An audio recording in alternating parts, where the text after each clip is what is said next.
This house off Massachusetts Avenue in Washington, D.C. is an office of the Soviet military attachés. Some of these men have legitimate business there. However, most military attachés in reality are spies of the GRU, operating closely with the KGB. Working under the Ministry of Defense, the GRU specifically confines its activities to espionage in military matters. The first chief directorate of the KGB, however, has ultimate authority over the GRU espionage networks. During World War II, Carlo Tuomi was recruited into the Soviet military intelligence. He was born in Michigan of Finnish parents who left America and went to the Soviet Union while he was still a boy. His boyhood knowledge of America made him a natural candidate to become a Soviet spy sent back to the U.S. as an illegal. I was trained to collect military information about the United States Armed Forces with special emphasis on naval affairs and shipment of arms, locations of docks and warehouses, specifically in the harbor of New York, where these arms were being stored and handled, and from where they being shipped to foreign countries. In other words, you were a spy. That's true. I studied the United States in general, the geography, economy, government, armed forces. The woman who was my English instructor had been born in Brooklyn, was a graduate of Columbia University, had an excellent command of modern American English.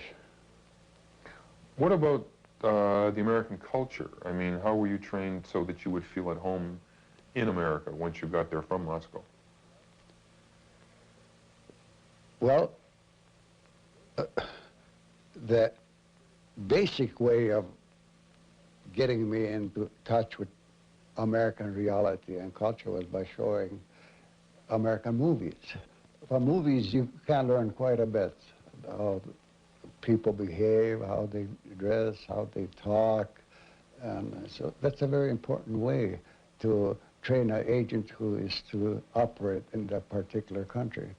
One of the agents, he was not an instructor, but he was a more administrative personnel. He took me to a storehouse which looked like really like an American clothing store, where they picked the clothing the right size. Well, the suits and overcoat had to be adjusted. Were these American clothes that were shipped over to the Soviet Union? They were American clothes. A lot of them were from Macy's.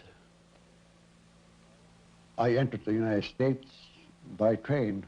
I took a train from Montreal to Chicago. So Canada was used as a stepping ground to enter the United States. Is Canada a usual way that the Soviets put spies in the United States?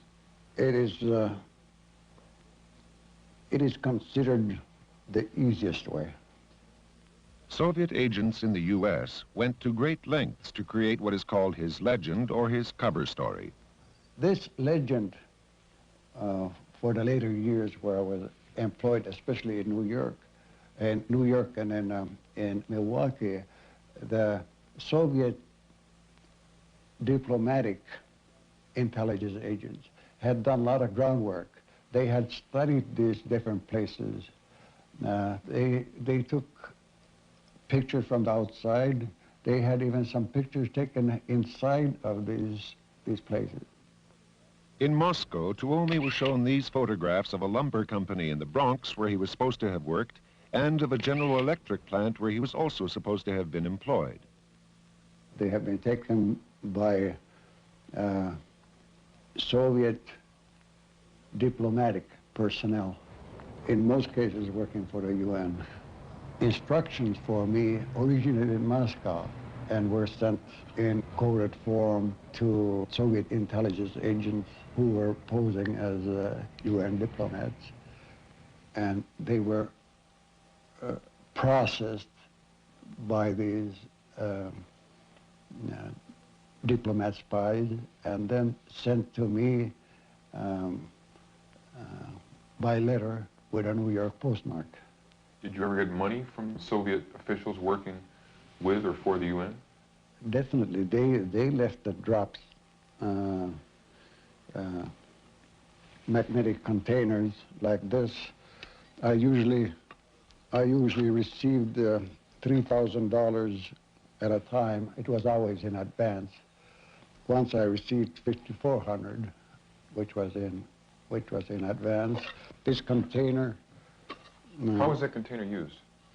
Well, the top of the container is magnetized, and then it is left at a predetermined place, which is called a drop, under a railroad bridge, under an elevated, inside a support of a bridge or something, and it was never lost. This was a very reliable gadget. And this was used all over New York City? Or in Yes. places in New York City? Yes, I had 4 different drops. As this FBI photo shows, Tuomi met with his Soviet handler, Alexei Galkin. He then took a cover job at Tiffany's Jewelers in New York. Beneath this subway bridge in the Bronx was one of the drop points he had for messages. Another was the Hudson River train line. Another was under this railroad bridge in Queens at 69th Street. Another on this telephone pole in Yonkers. Once he was well established, Tuomi was ordered to take a job where he could carry out surveillance of the docks at the port of New York. Eventually, he was caught by the FBI and became a double agent. When you were caught by the FBI, did you try to signal your Soviet handlers at the UN or in Moscow that you had been caught? Not immediately, because I couldn't. It was in my mind, but I couldn't do it immediately. I did send a signal to the center, which is Soviet intelligence, military intelligence headquarters in Moscow. I sent a signal 3 months after I had been caught by the FBI. How did you send the signal? What means? I sent the signal by inserting it in a message which I wrote under the control of the FBI.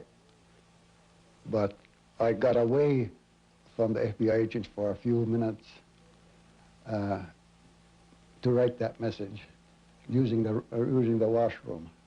And was this a hidden writing technique that you used? Yes, I had an extra sheet of chemically treated paper, which was used for secret writing, and I used that in the washroom. There was an internal struggle inside of me. I was torn apart. I was pro-Soviet. I believed in a Soviet system. And here I was working for the FBI, the enemy of my country. I just couldn't live with the idea of betraying the Soviet Union. Are you still pro-Soviet? Oh, definitely not. So what changed you? I don't understand how you've changed, or why you've changed. That's a very long process, something that doesn't happen overnight. This is the KGB Blue Book, where Tuomi is listed under his Soviet name. In it, he is named as an enemy of the fatherland. But even a spy caught and turned finds it difficult to be parted from his country. Because of the family. Your family that you had over in the Soviet Union? Yes, I had a wife and I had 3 children. Otherwise, coming back to the United States, that's the greatest thing that ever happened to me. Have you ever heard from your former wife or your children? No, I haven't heard from them since 1963.